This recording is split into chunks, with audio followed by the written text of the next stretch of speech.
all this money and effort goes into trying to be rational, is that we've had a really horrible thing happen to the investment counseling class.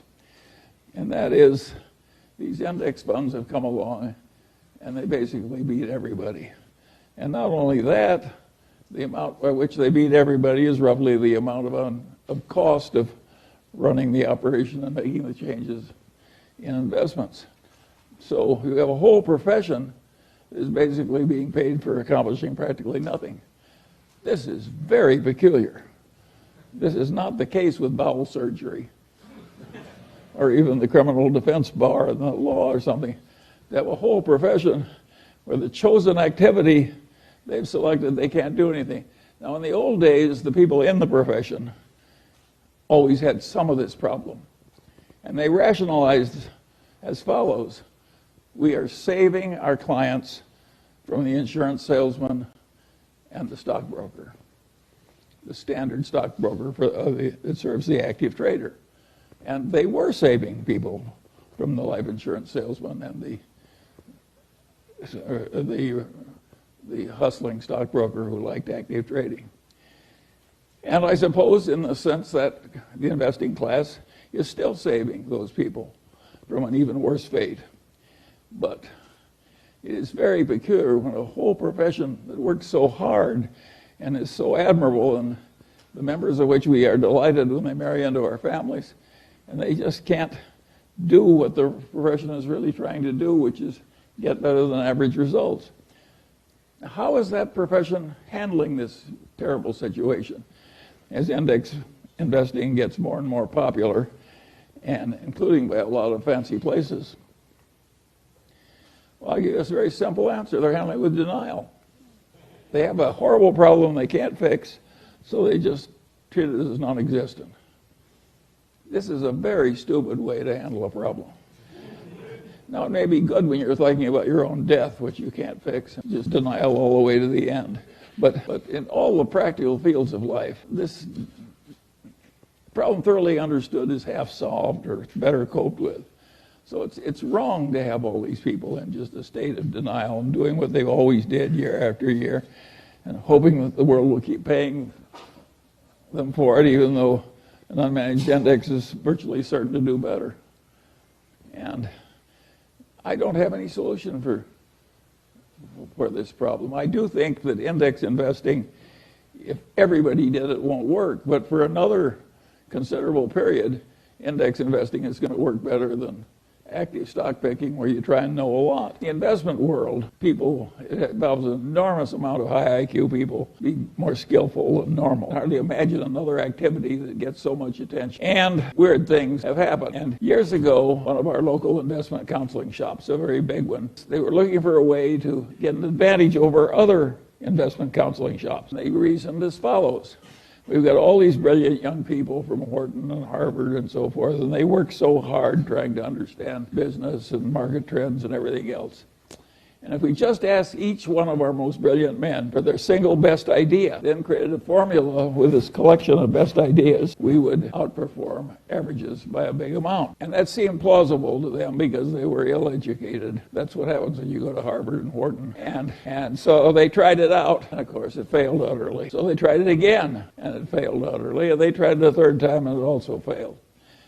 And of course what they were looking for is the equivalent of the alchemists centuries ago who wanted to turn lead into gold. They thought if you could just buy a lot of lead and wave your magic wand over it and turn it into gold, that would be a good way to make money. So this counseling shop was looking for the equivalent of turning lead into gold, and of course it didn't work. I could have told them, but they didn't ask me. Now, the interesting thing about this situation is that this is a very intelligent group of people that's come from all over the world. You've even got a lot of bright people from China, where people tend to average out a little smarter.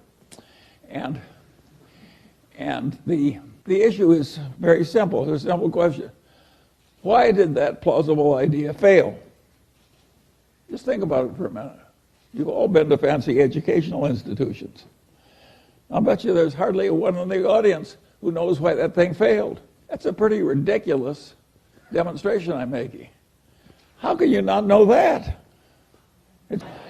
But that's when you should be able to answer. It shows how hard it is to be rational on something very simple.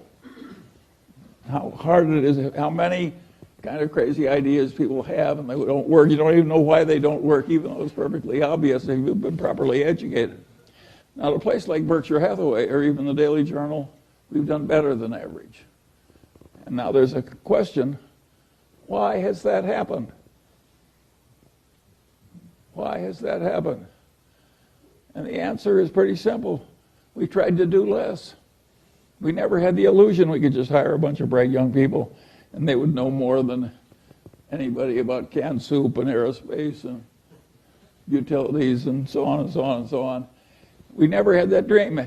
We never thought we could get really useful information on all subjects, like Jen Kramer tends to have. And we always realized that if we worked very hard, we could find a few things where we were right, and that a few things were enough, and that was a reasonable expectation. That is a very different way to approach the process. And if you had asked Warren Buffett the same thing that this investment counseling did, give me your best idea this year, and you just followed Warren's best idea, you would find it worked beautifully. But he would, trying to know the whole, he would give you one or two stocks. He had more limited ambitions. I had a grandfather who was very useful to me, my mother's grandfather, and he was a pioneer, and he came out to Iowa with no money but youth and health, and took it away from the Indians. He fought in the Black Hawk, he was a captain in the Black Hawk Wars, and he stayed there, and he bought cheap land, and he was aggressive and intelligent and so forth, and eventually he was the richest man in the town and owned the bank and